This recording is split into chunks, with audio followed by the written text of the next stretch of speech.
All right. Thanks, everybody, for joining us for another Her Wild Outdoors podcast episode. Kerra Nibset is joining me today from Canada. Oh, Canada. Kerra, thank you. Hi, really happy to be here. Thank you so much for having me on your podcast. I'm super excited. Of course. We were talking a little bit back and forth about how part of my family is from Saskatchewan and how I've never been up there. The plan is to go next summer. So we're going to have to, if I'm going to be there a week, we're going to have to figure out a way to meet halfway and have for sure something. I would absolutely love that. Yes. And if you can make it to Saskatchewan for the hunting season, there's some really good duck hunting there. Oh my goodness. We're going to add that. Will have to be in the plans for sure. Yeah, well, definitely. Thank you for joining me today. And we did also talk a little bit beforehand that we're going to have this awesome conversation and get to know you and a few of your passions and who you are. But then I'm also going to have you back so that we can talk a little bit more about waterfowl conservation and what that looks like, whether it's in Canada or the US or wherever you are. And I'm excited about that conversation. Definitely. Yeah. Well, give us just a little bit of an introduction into who you are and kind of how the outdoors became a passion of yours. Yeah, for sure. So I'm Kerra. I'm a biologist here in Alberta, Canada. So that's just above Montana for those folks who aren't super familiar with their Canadian geography. I first started getting into the outdoors when I was probably 7 or 8 years old. My parents would ship me off to my aunt and uncle's hobby farm, about a couple hours near Edmonton from where I'm from. So I'd spend summers on my aunt's farm. She had chickens, ducks, homing pigeons, horses, cattle, turkeys. So I was a busy girl kind of going around doing all my farm chores and going through the garden and getting our dinner all sorted out. So yeah, that was kind of my first introduction. And my aunt and uncle had a German Shepherd dog named Tex. And I remember so clearly, he had a bit of a bad hip. And at that moment, I was like, I'm going to go to veterinary school. I'm going to go to school and I can fix you. And at that time, obviously, like he was nearing the end of his life. And, you know, young Kerra didn't really realize that. But that was kind of what I wanted to do when I grew up. So I think I'm kind of where I wanted to be, maybe not exactly, but I'm still pretty happy with my career path and where I've ended up. So tell us a little bit about that, because that is what is fascinating to me. And how did you decide? Well, I mean, I hear that you wanted to be involved with wildlife in some form or fashion with vet school or however that was going to turn out. But how did it switch from vet to biologist? So when I was in high school, I didn't struggle with my schooling or anything like that, but I definitely felt like I wasn't the smartest person or wasn't living up to my potential anyways. So I didn't really think about going to university when I was in high school. It kind of fell to the wayside. I was kind of building my career in business, did a lot of administrative and data stuff in my jobs that I had at the time. So from that, I kind of decided I was going to go into business. So I applied and started my Bachelor of Commerce degree, completely switched to 180 from what I had always thought I would do when I was younger. And during that degree, I was kind of in an unhealthy relationship, felt really unfulfilled and just kind of unhappy with where I was. So I started looking outwards to volunteer opportunities. And that led me to volunteer at the Valley Zoo, so just one of the zoos that's local to me in Edmonton. Started volunteering there, and after my first shift, I was just like, you know what? I cannot sit in an office for the rest of my life. This degree is not going to make me happy. I don't know what I was thinking. I obviously was doing well in my degree, but it just wasn't feeling that passion for me. So after that first shift at the zoo, I got to work with red pandas and our red-tailed lemurs. So just from that point on, I was just like, yeah, no, this isn't it for me. I applied to switch and transfer my 2 years of my Bachelor of Commerce into Sciences, and the rest is kind of history from that. I think that it's amazing when you think about volunteer circumstances. So right now, my daughter is in her last year of junior high. So she will be a high schooler next year. And that's crazy. It is crazy. I'm not quite prepared for that, but that is what it is. Those are formative years. Yes. But the requirement here is for you to have service hours. Volunteer service hours. And I think it's a good thing to put high schoolers through and middle schoolers, because it kind of gets them not thinking about just making money, but finding something that they love to do in order to volunteer. Definitely. So my daughter has figured out she really does love animals. She really does love helping people. And whether that turns into a career path like yours has, or whether it just instills that passion for the outdoors even more, I think that we overlook how important volunteering is. Because whether you're in the job that you love or not, the way that you spend your time outside of that is where you find joy sometimes. If they both can encompass each other, yay for you. And you've been able to do that. Yeah, exactly. I do find too that when you're in high school, there's just so much pressure. It's like, what do you want to be for the rest of your life? What do you want to do for the rest of your life? And you have no idea. So getting that volunteer experience and getting to kind of dabble in a bunch of different areas will definitely help you form that opinion or idea of what you want to do. So it's tough. Yeah. Well, when did it go from a passion for the outdoors to a job? So when you got done with university, how did you get the job that you've landed now? So that's kind of an interesting question, because it wasn't following my degree that I was able to kind of fall into those footsteps. It was more so during my degree. So a lot of times I'll let other students know, or other folks that have asked for advice while you're doing your degree. Those are the times when you need to take advantage of those student positions. And oftentimes those student positions are awful pay. You might have to move or relocate, but those jobs are the jobs that are going to help you build your career once you've graduated. And that was the case with me. I was in my third year, I believe, and was kind of struggling to find a summer position. I had a couple offers, but nothing really excited me too much. And then I got a random call from Saskatchewan, and I'm from Alberta, so we don't really go to Saskatchewan, mostly go west to British Columbia, not gonna lie. But I get this phone call from Saskatchewan, and they're like, hey, do you want a job counting birds and banding ducks? And I'm like, okay, like ducks are cool, I guess. That wasn't really what I had in my mind anyways for my career path. I really like fur bearers, so I wanted to kind of look at fox or coyote or stuff like that. So I'm like, okay, like this will be a cool position to put on my resume, no big deal. But taking this job and moving was the biggest decision I could have made, because that's kind of what has brought me into the career path that I'm in now. So yeah, looking back, it's just that was a big decision that I didn't realize would be so valuable and such a big thing looking back. So yeah, just you got to take advantage of those jobs that come up that may not seem super great as far as relocation and wage, because I definitely didn't make any money that summer, but I came out with a lot of valuable experience and made some really good connections. Yeah, it's almost like, I don't even want to call it a sacrifice, because it's more of an investment, right? It's more, for sure. It's more of you're being flexible. It's like you're standing on a ball, and your hips are the things that are creating this situation where you're not going to fall. Everybody thinks, lock your legs, keep your feet. It's all in your feet, but actually it's in your hips. It's at your core. And so to be able to be flexible there, to be able to be flexible to think, well, that could be more beneficial. That could lean into something that could make, like you said, a great connection. And I think that we become so tunnel visioned toward one thing that we're not able to see all of these different options that are coming out beside us that could actually lead to something even better than what we think is going to be the better thing. Yeah, for sure. And I definitely recognize my privilege, because I know that there's some students and some people that may not have access to take those positions that don't pay well.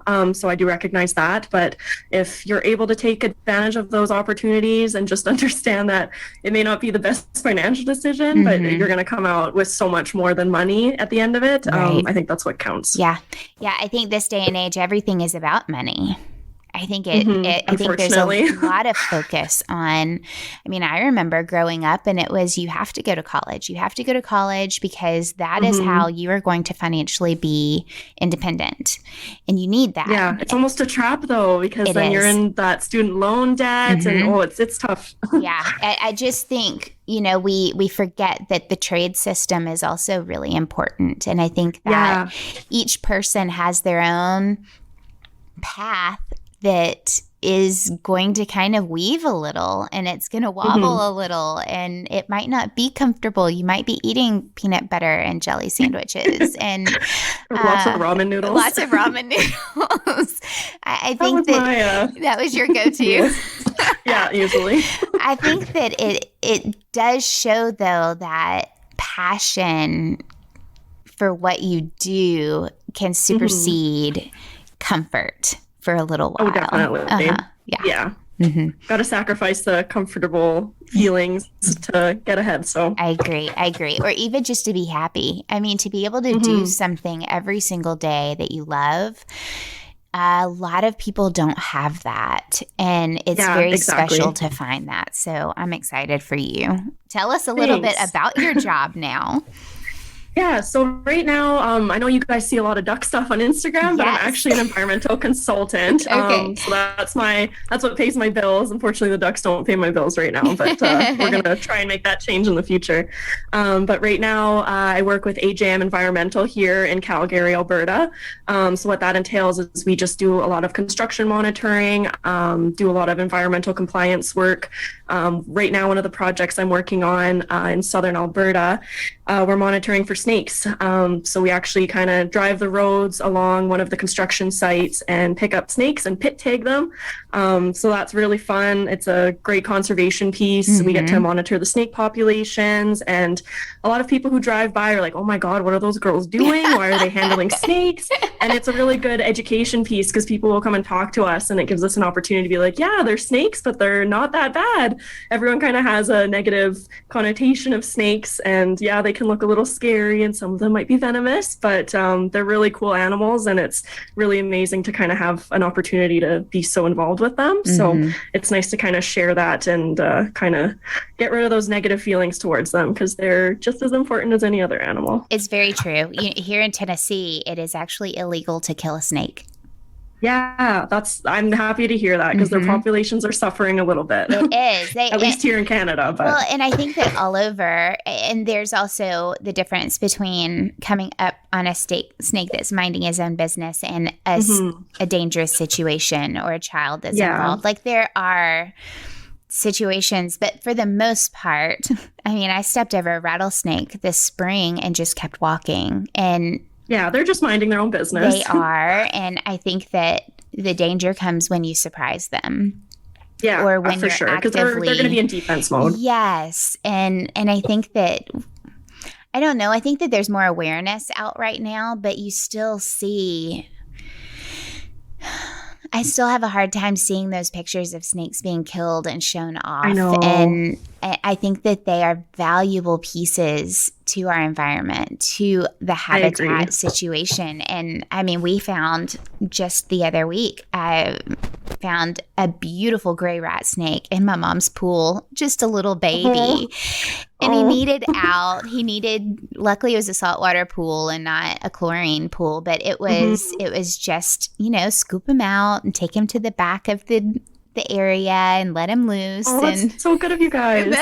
My mom loves snakes. I remember my grandfather was a forester out west in New Mexico, and I remember her telling stories of a snake giving babies on the bed at one point that he had picked up, and it needed, I can't even remember what the whole story was behind it, but I just remember hearing the story that all of a sudden there were babies everywhere. And oh my God, could you imagine? No. If that was spiders, that's like my worst fear. Snakes I could handle, but spiders I not hate so much. spiders. I hate them. Yeah, I can't handle that.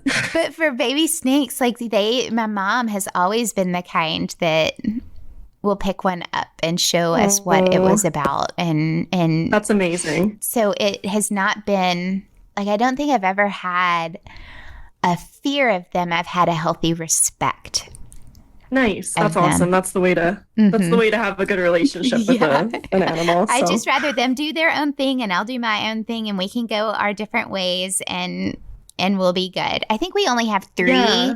venomous species in Tennessee, and it's the timber rattler, the water moccasin, and the copperhead.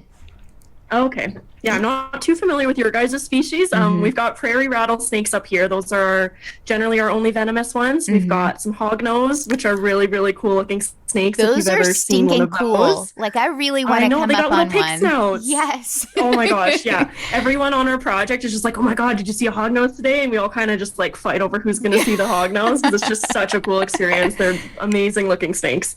And then we've also got bull snakes, which they're not venomous. They're a little aggressive, but you can handle them and not really worry about venom or anything like that.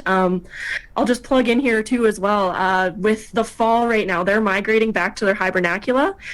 So you're going to start seeing them on the roads a little bit more because they're all trying to come back to their breeding area for the winter. At least that's here in Alberta. I'm not sure if the migration happens similar down for you guys, but we're definitely seeing more mortalities on roads just because they're trying to make their way back to their little homes. Yeah. So I'm just trying to tell as many people as possible, break for the snakes and just let them go by. Yes. We don't. I see them a lot in the spring here when we're turkey hunting. That's when they're leaving the hibernacula. Yes. And so I think our season doesn't really start cooling until the mid to end of October. So I think that's probably around the time that they start heading back is when that season starts changing. So we're a little bit later. Yeah, that would make sense. Yeah. For sure. That makes sense. Yeah. Well, I do want to touch on something because changing directions, changing from one focus of study to another, changing into like what we talked about, taking that extra leap one way or another, whether it was planned or not. Sometimes change is one of the hardest things for our minds and our hearts and our bodies to kind of grasp. And you hinted a little bit ago about a bad relationship and how that has had impact, but I can also understand how not knowing what the future is like and having a whole lot of questions about it can bring up anxiety and can bring up just triggers of different things. And we have talked so openly about mental health and the focus of it on this podcast. And I think that you probably have some insight into that and how that has impacted your life. Yeah, you hit the nail right on the head with the stresses and the anxieties of change. It's definitely hard, and you just have to balance, am I making the right decision between I'm not happy right now in my current position, so I need to make a change to kind of get over that hump. As far as relationships go, it's been really tough. I've had probably 2 major relationships in my life, and obviously those both failed. I think there was a reason for that, though. Just when you're stuck in a relationship, and I don't mean stuck, but you're in that mindset, it's hard to kind of make changes that are gonna very majorly affect that relationship. So me moving to Saskatchewan, that would have had a very significant detrimental effect on my relationship at the time, and it did. No regrets, though, because my career, I'm going to have that for the rest of my life. And if a boy wants to stay, he'll stay. And if he doesn't, then that's kind of on him. I don't know. I struggle with that one. And I'm kind of just focusing on myself right now and putting myself first, because there's been a lot of opportunities that have come up that I've kind of said no to because I put my relationship first, and that didn't serve me now in this current position. So I'm kind of in a different place right now. I'm not really looking. If something happens, great, and it's fate, then sure, I'll follow my heart. But for right now, the ducks kind of have my heart first and foremost. So but yeah, as far as mental, yeah, for sure. I love them and they love me. It's mutual. But yeah, as far as mental health goes, when I was in high school, like I mentioned. I definitely didn't struggle with my education, but I also didn't have to study. So when I got into university and got into my first few biology classes where I actually did need to study, it was such a disaster. I had no study habits, didn't know how to study, was kind of just flailing, treading water, not knowing what I was going to do. I had moments of wondering if I was even going to finish this 4-year degree. Like, what the heck am I thinking? What am I doing here? Like, I don't belong here. I'm not smart enough for this. Hello, imposter syndrome. I know. It's so hard. Yeah. But when you're in that mindset, it's hard to kind of dig yourself out. So I did seek some professional help with that. And good for you. Yeah, thank you. As frustrating as it was, though, I did get diagnosed with ADHD, and I was probably in my 3rd year of my biology degree, and I was 25 or 26. So at that moment, I was just kind of frustrated. I'm like, wow, if I would have known this years and years ago, where would I be now? So I still kind of grapple with that. I'm trying to just accept it for what it is. But there's still those days where it's like, wow, I'm sitting here, I'm 28. If I had been more, if I knew this and could get a better handle on it, where would I have been instead of where I am now? Would I be further ahead? Would my career be a little bit more stable? So there's all those what thoughts ifs. of what ifs. Yeah, exactly. So like it was a godsend to finally have that diagnosis because I can better kind of handle challenges that come to me, and I feel a little bit more prepared for continuing on my education and looking at graduate school and stuff. But it definitely is frustrating still to kind of have such a late diagnosis, and that is really consistent with females. Most women are diagnosed a lot later in life. We don't present like the typical little boy in class who's just really, driving around in the back of the classroom, really loud and noisy and disruptive. Most girls don't present like that. They can sometimes be a little bit more quieter, a little more daydreamy and stuff like that. I definitely presented with a combination of that, but it was kind of just looked at as more of a chatty girl who daydreams. Yeah. So didn't really help me out too much. But yeah, I'm trying to bring more awareness to that as well, because I think females sometimes get forgotten in that realm of diagnosis. It's kind of more lean towards anxiety or depression. And I think those two things are often comorbidities of ADHD, and that was at least for my case. So getting a handle on my ADHD, the depression is almost non-existent. My anxiety is that here and there, but I think those two are kind of kit and caboodle. They're very tied together for me anyways. But yeah, it's been a journey to kind of get to this point and figure that out about myself. But knowing it now, I feel like I can handle more. I know what I'm dealing with. I have my strategies to kind of overcome my struggles that I have. I'm really bad at procrastinating. I don't like sitting for too long. So yeah, I'm just trying to work on it day by day. I listen to a lot of podcasts on it as well, just kind of learn more. So just continuous learning and just being open to what else is out there. So I think that I love that you called it a journey, because I think that whether you are struggling with mental health or you are on a journey of maintaining the health that you have worked hard for, it's never something you can become complacent about. It's always something you have to stay proactive. You have to stay on top of things. I think I'm glad that you said that about sometimes things can be misdiagnosed and completely missed honestly, it just takes sitting down and talking. It takes looking inward. It takes, and that's hard for a kid. We've talked multiple times. Our household is 100% open to counseling, to therapy, to whenever it's needed.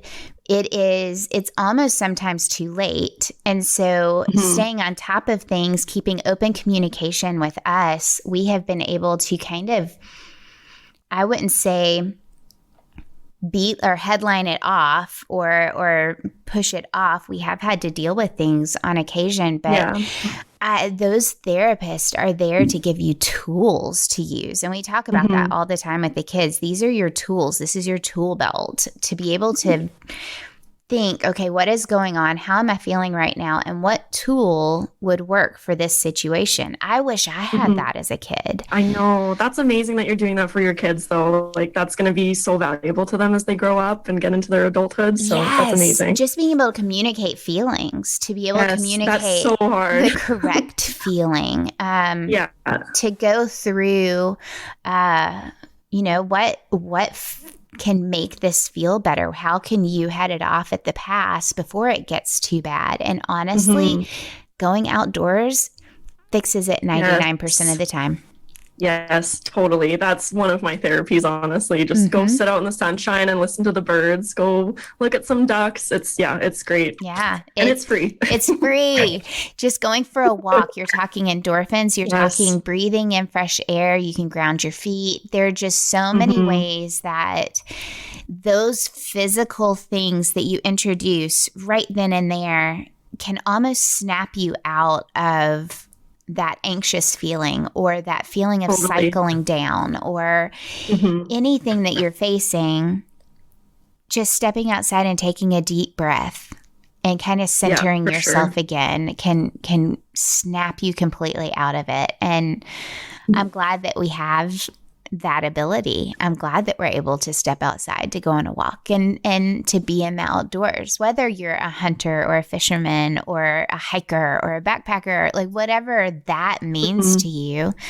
This is her wild outdoors. It's not her hunter. It's not her fisherman. It's everything encompasses, because that heals our souls, and it's important to celebrate that part of it. Yeah, totally. Yeah. I know. I can recognize, though, it's hard to get out of bed sometimes on those rough days. But if you can just get yourself out and into the sunshine, it's true. You're going to be heading uphill just from that. It's true. Sometimes you can't even get into your vehicle to go somewhere. Sometimes you just need to put your feet into grass and give yourself a good 5 minutes to get yourself out of a little funk. And whether you do that 10, 15, 100 times a day, whatever you need, it's important. Yeah, totally. Yeah. That reminds me, we were duck banding actually, and we were all just kind of tired. It's getting to the end of the season, and we just needed a break. So we all just kind of laid on the grass and looked up and just were cloud watching. And I'm like, I haven't done this since I was probably in grade school. Like, I forgot about cloud watching. It's amazing. I love that. Absolutely love it. It was the best break. I think we underestimate that power and totally and don't utilize it as much. I do want to hear a little bit more about this duck banding and what a waterfowl biologist. Tell us a little bit about the details behind waterfowl and how you've kind of jumped into that, but also how hunting coincides with that. How you see it as a part of being a better biologist. Yeah, for sure. So I think a lot of times people kind of look at me as a female and a biologist, and they just automatically assume, oh, you must be vegan or vegetarian and you must be against hunting. And that couldn't be further from the truth. So although I didn't grow up hunting, surprise, hunting is very important. But yeah, just growing up, my family wasn't big into hunting or anything like that. We did a lot of fishing trips and camping trips, but hunting was kind of more something that I've gotten into myself the past few years. But fishing, big part of our life growing up. And just as a biologist now, I can recognize how important that is, though I didn't really see it before. But all of that money and all of the licensing and fees that fishermen and hunters will pay for, that money is so valuable to going back into the habitat, protection areas, conserving those environments, restoring those environments, protecting our birds. So I'm very pro-hunter, pro-fisher. We need hunters and fishermen in our worlds to kind of keep the conservation cycle going. So yeah, I have a few friends that are vegan and vegetarian, and though I don't knock it or anything, I do try to get them to have an open mind about it, at least just to recognize that these these recreational activities are so important, and that's what funds and gives us our Alberta Parks. Yeah. So Alberta Parks gets to have all this funding to play around with. The federal government gets that as well through our duck banding stamp, or sorry, our duck hunting stamp. Yep. So all that money kind of goes back and feeds into all these programs, and it's super important. And yeah, I'm a big pro hunter. But yeah, as far as being a waterfowl biologist, I feel like I've held a few roles now that have kind of, I have to have a certain gap that I fill based on my position that I've held. But essentially my ethics and values around waterfowl and wetland protection doesn't really change. As far as positions I've held, I've worked up north in Fort McMurray at Suncor. Suncor does a lot of gas and oil creation and processing and all sorts of stuff up there. And with that, there becomes tailings ponds.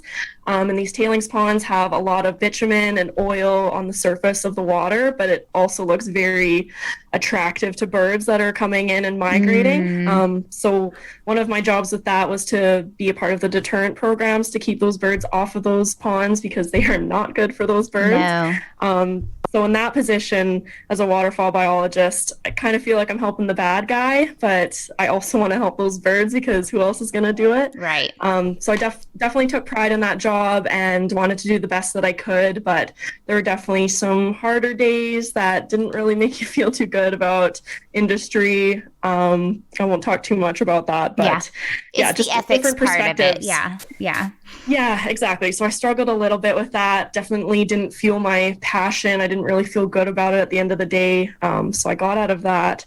And then, as I mentioned, when I did that duck banding position in Saskatchewan, just being able to hold a duck, your perspective completely changes. You have this live bird that's just looking at you and is like, what the hell are you doing? Why are you holding me? What are you doing to my leg? But yeah, banding those birds, just, oh my gosh, I can't explain enough what an experience that is. And if anybody ever has the opportunity to participate in a banding program, whether that's songbirds or owls or waterfowl, highly recommend. That's awesome. It's an amazing thing to You actually have a trip coming up, right? Yes, I do. I am going to California to work with Brian Huber at Cal Waterfowl, and we're doing some rocket net banding, and I've never done that before, so I'm super excited. I'm excited to follow along that journey because I want to hear all about it. Stay tuned. Yeah, it's going to be really fun. I've never done rocket net stuff. I don't believe we do much of that up here in Canada. Just the rocket nets pose a whole bunch of issues as far as it's almost like a firearm, but not exactly. But the government obviously is very strategic about those kinds of techniques. Right. But yeah, super excited to go to California. I haven't been to California in very long. I think the last time I went to Disneyland. So it's not going to be a Disneyland trip this time. It will not be. How long will you be there? No. I'm just going for 7 days. I'm going in between some of my shifts, so I don't really have a lot of time, but 7 days I think should be a good amount of time. That should be, and that will be exciting. I think that anytime we get to do something that we love with people that do it well, I'm so excited to meet some really cool people. Yeah, and to be able to take the takeaways from that will be life-changing for you. Oh, for sure. It'll be things that you'll be able to utilize in the future and even now. And so I think that that's another thing, being able to just step away and say, this is what I want to do. This is how I want to spend my free time, or this is how I want to spend the extra time that I have. And that shows you that it is a passion. It shows it that you have taken it to a different level of just a job. It is something that you love. Yeah, if I could duck band for the rest of the year, my whole year, I would just be such a happy lady. Yeah. That's kind of like me. If I could just be outside all the time, all day, even if it's in a teaching mode, I would do it 100% of the time. It would be awesome. The teaching part is a really fun area, though, because you get to share your passion with others and just kind of see their eyes light up when you're telling them all this stuff and watching them learn and do the technique that you're showing them. I don't know. It's just, I really like that. It's makes you feel like you're passing the torch, so to speak, into the next generation. No, so it's even though true. I'm young, it's still nice to kind of see younger people get involved with that. It's very true. And now, I mean, you have people like me who come into hunting and come into this industry and this community in their 30s. So even though you're younger, you do have valuable information to pass on. And that's something that, you know, I don't look at age across the spectrum. I mean, my kids can probably, even though they are as young as they are, can probably teach a couple things to new people who have come in at an older age. And I think that you can't underestimate someone because of their age or because of their gender or because of anything that would cause you to think, oh, wait, you're like, you must be vegan. You must be vegetarian. It's the question of, well, who are you?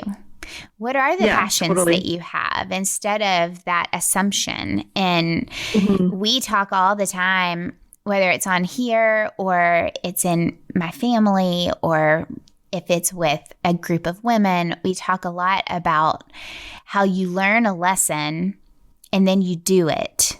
And then you teach it. And that's just how it should flow. And all of those things can happen over years or they can happen in one day. You can learn totally right. how to do something, do it, and then pass it on to the next person behind you, all in a matter of minutes sometimes, depending on that action. But each part of that, you are learning different things. You are learning so much when you are being taught it by somebody else. When you put your hands into action, there are things that you couldn't learn by just talking about it. And then when you teach somebody, there are things you take away from that make you better at doing it yourself. Yeah, totally. You're learning how they do it, how they, oh my goodness, you did it differently, but it worked. And that actually might be better. So you're continuing that learning process even through teaching. And I think that's what makes hunting exciting to me, or fishing, whatever it is. I take away from passing on those skills. I take away so much, whether it's in conversation or in the action of doing it, that I become a better person for it. Oh, yeah. I like the way you look at that. That's really cool. It doesn't take much. It can be just having, I mean, my daughter has started a mentorship program where she is mentoring kids a little bit younger than her. And she had to write down why. Why do you want to do this? And she said, because somebody did it for me. So why wouldn't I want to do it for somebody else? And that it is that ingrained. You get taught, you do it, and now you teach it. And it's something that's so sweet. It is so sweet. It makes me proud as a mom to see that she's taking lessons and applying them to her life. But I think that we as adults need to be able to do that. I need to be able to look at her and say, okay, I've taught her that, but it's almost a checks and balances. Am I doing that well? Totally. Am I leaving room to learn from somebody, even though they might be younger than me? Am I leaving room to take away something that they have that's valuable? And it's all about having an open mind and keeping communication open. I completely agree. We should be looking at the younger generation. Age doesn't matter. We shouldn't even be discussing that, but just be open to learning different things from different people, because everyone's going to have a valuable perspective that may differ from yours. I think that's really special that your daughter's doing that. And she's obviously looking up to you and watching your actions and what you're doing. So you should be really proud as a mom too. That's amazing. Well, thank you. I think that it is a proud moment, but it's also a humbling moment, because she watches everything. My son watches everything. And so it is true accountability of, Oh, they learned that from me, whether it's good or bad. And I think that's the benefit of having kids is they also make you a better person. So that's amazing. I love my kids. I think I hear a lot that people say, my kids are driving me crazy. Well, they can do that. But at the same time, I don't know. I learn a lot from them about forgiveness and saying I'm sorry and things like that, that I don't know if I would learn otherwise in teaching them how to do that. I don't do it perfectly. Don't anybody ever say that I'm saying I do it perfectly. I have a lot of lessons along the way. We have just a couple of minutes left. And again, we have a whole nother podcast that we're going to do because you and I have a lot of talking to do. But yes, finding women impactful in our community, this is hard to cover in just a few minutes, but I think that it's valuable as women that we talk about this. Our impact is huge. It is huge. And you had brought up listening to the podcast with Ryan. Yeah, it was such a good podcast. I really enjoyed listening to that. It's hearing it from a man's perspective when he has seen it change over the years in the good and the bad, and highlighting the good. I think that we definitely need to do it more, but the value that women bring to our community, whether it's in a biologist form, whether it's in conservation, whether it's like whatever, you're a hunter, you're a backpacker, what impact you have is based on one other person. It's not thousands of people. It's one other person. It's the person next to you in that moment. It's who reaches out to have a conversation, right? I'm not focused on thousands of people. I'm focused on one person. Who am I talking to in this moment? Yeah, that's me. Yeah, it's you. And I think that, I mean, what do you think? What kind of draws, if I say women impact community, what are the first things that come to your head? Honestly, social media to me has been really big. Just seeing women in this industry, hunting, fishing, that to me is just so inspiring and motivating because at least growing up, social media wasn't even a thing. And all I saw were my uncles and my dad and that sort of thing. You didn't really see a lot of women kind of taking part in those recreational activities.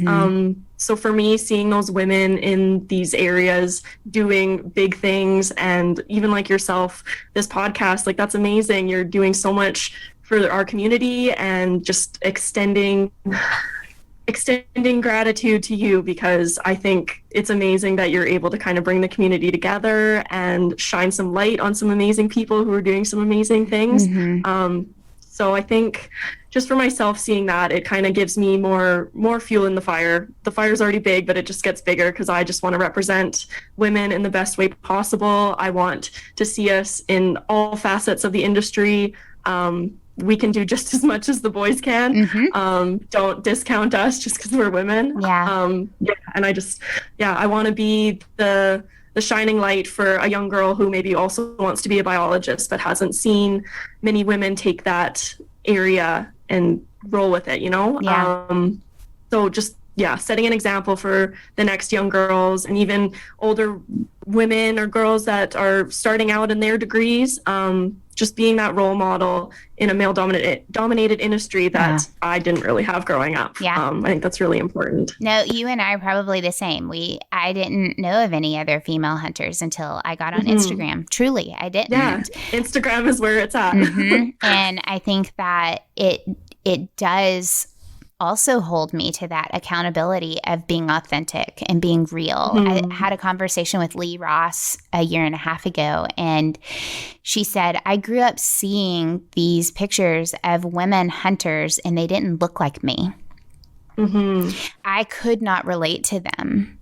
And it is a constant reminder. I hold every single person that I reach out to, whether it's a referral or a recommendation or somebody that I have been following, that mindset of what she said always sticks with me. Is this somebody that not just me, not that I can relate to, but that many women can relate to, that it's not just this cookie cutter because we are all stinking different. I want at least one person to be able to find a story that they can go, okay, that's me. That's me. Yeah. That's another person. Yeah. I can do this. And so anyways, we have to close up. This is part 1. We are going to do a part 2. Look for that, sounds everybody.